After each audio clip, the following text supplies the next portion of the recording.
Alright guys, so this is not going to be some definitive tutorial about the technical aspect of frequency separation in every single way possible.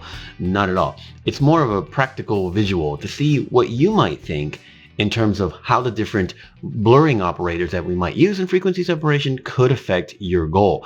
The thing is that there's so many different ways to do this, and so many different things you can do, and so many different philosophies, and the type of work that you are trying to do, and the type of work that you shoot, and resolution, and it goes on and on. But here's some examples to kind of give you an idea of maybe, just maybe, how the different blurring operators work. Now, what does that mean? Now, if you're running frequency separation, I have a bunch of layers that are currently off, but if you're running frequency separation, which are mostly here, these are mine. You can check those out on my website if you want. They're really cool. They have a bunch of options, et cetera, et cetera. But whatever, action you may have to set up frequency separation is valid. Now, let's see here. We have a copy here. I'm going to go ahead and just run something to show you. Let's run the median one. Again, blurring operator. Median's the one that blurs. This is what I'm talking about.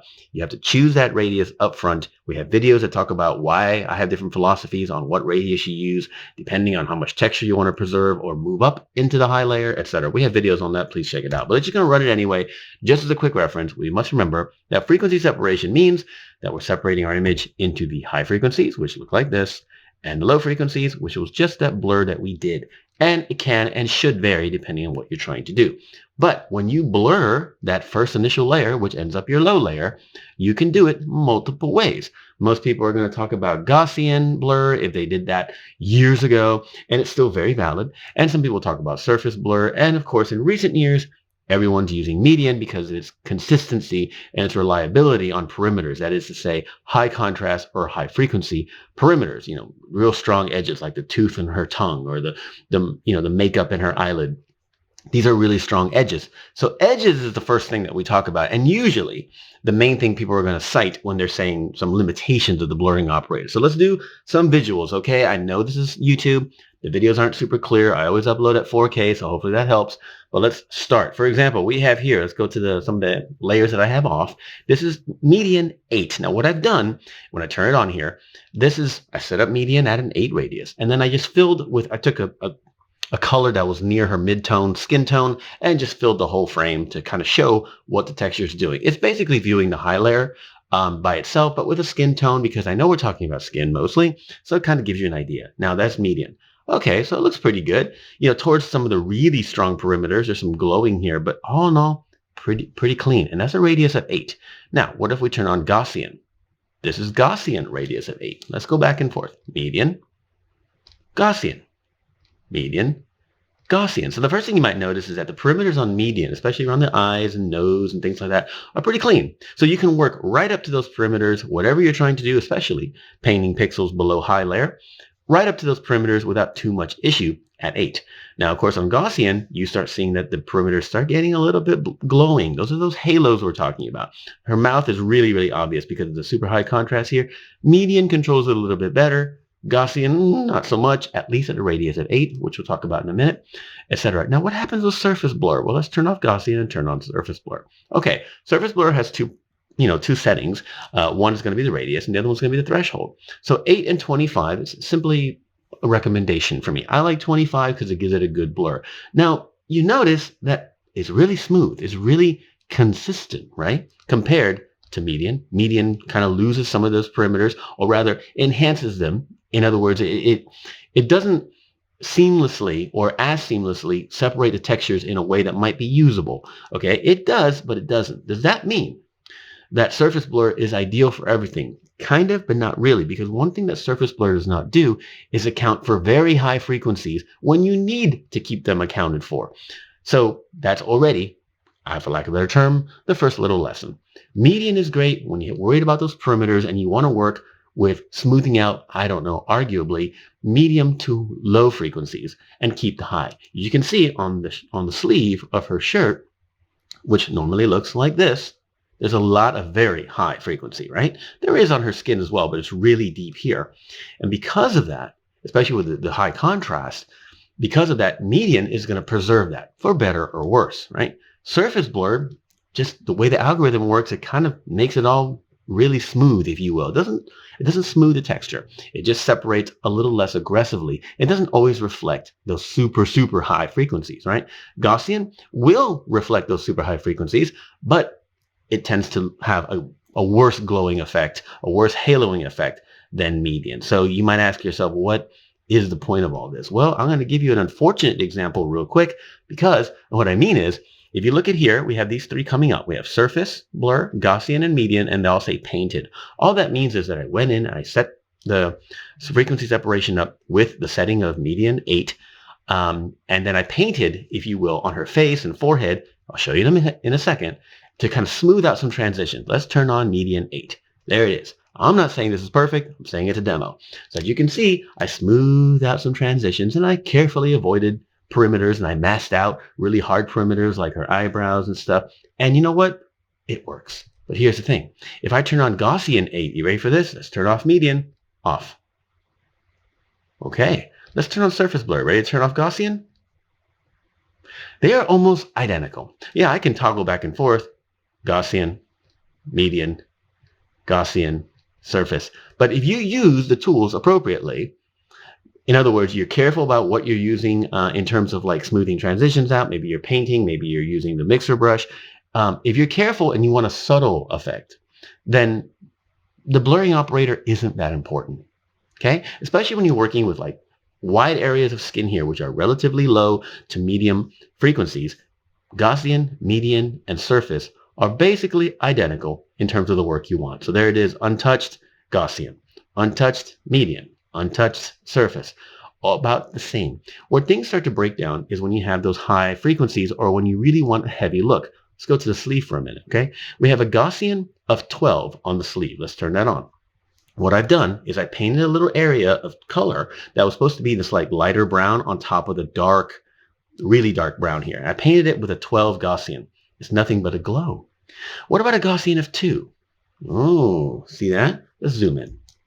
Suddenly, I can manage that texture a little bit better with a Gaussian of 2, because I need that high texture to come through, but I don't need the haloing.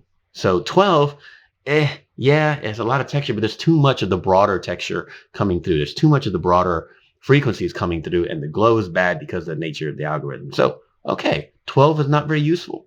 2 can be useful. Let's go to median. I'm going to skip surface for a minute. Let's go to median.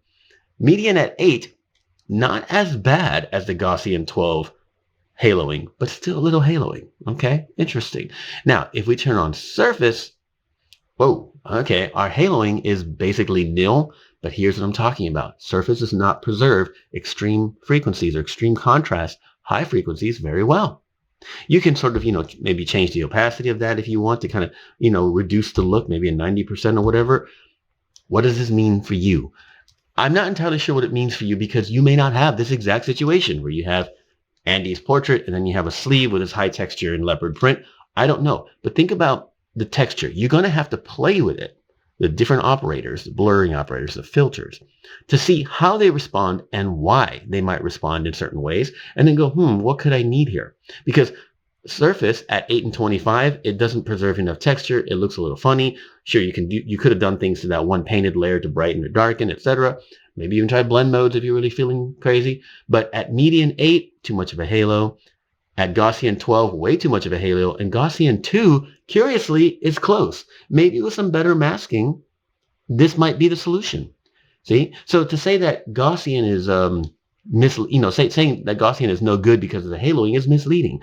Gaussian at smaller radiuses is actually hugely useful when you want to preserve some micro texture like this. And this is often what I do when it comes to really tight texture on clothing, is I use Gaussian at a very small radius, sometimes even 1. Okay, because technically, when it's that small, haloing is not really existing, and it's much more consistent. And the algorithm is, again, more linear. That's the wrong term, but it just extracts texture more for what it is. Surface blur starts making a bunch of assumptions, and it says, well, you must not want all this super high frequency. That's what the nature of the algorithm of surface blur does, and it kind of goes away. And then median, somewhere in between, you can try a median low, very low radius as well. But I did notice in my testing anyway, that for tight textures on cloth, tight textures on, I don't know, concrete or something like that, I tend to use a very small Gaussian.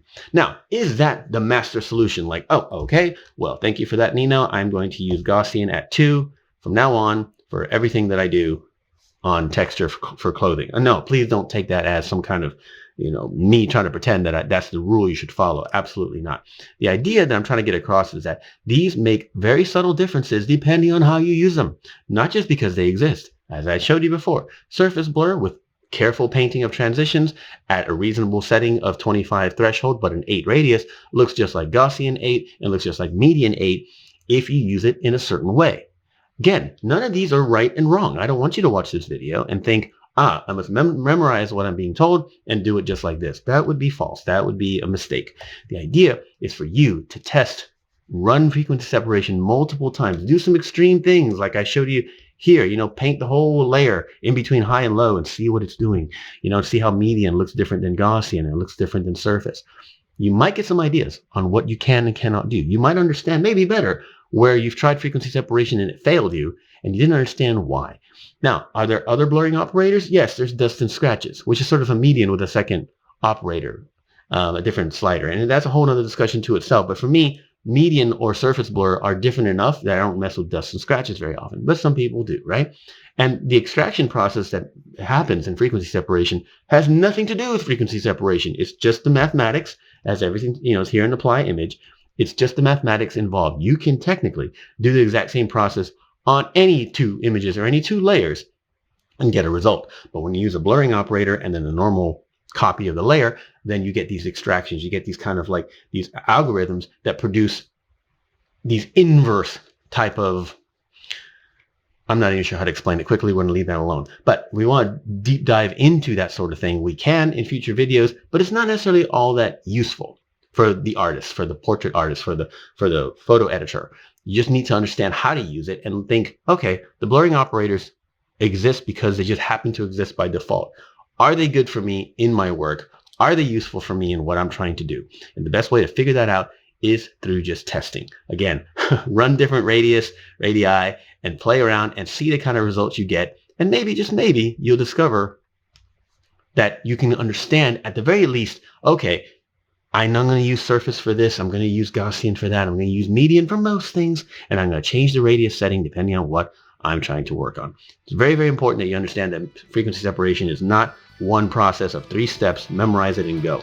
It can vary a lot depending on what you're trying to accomplish.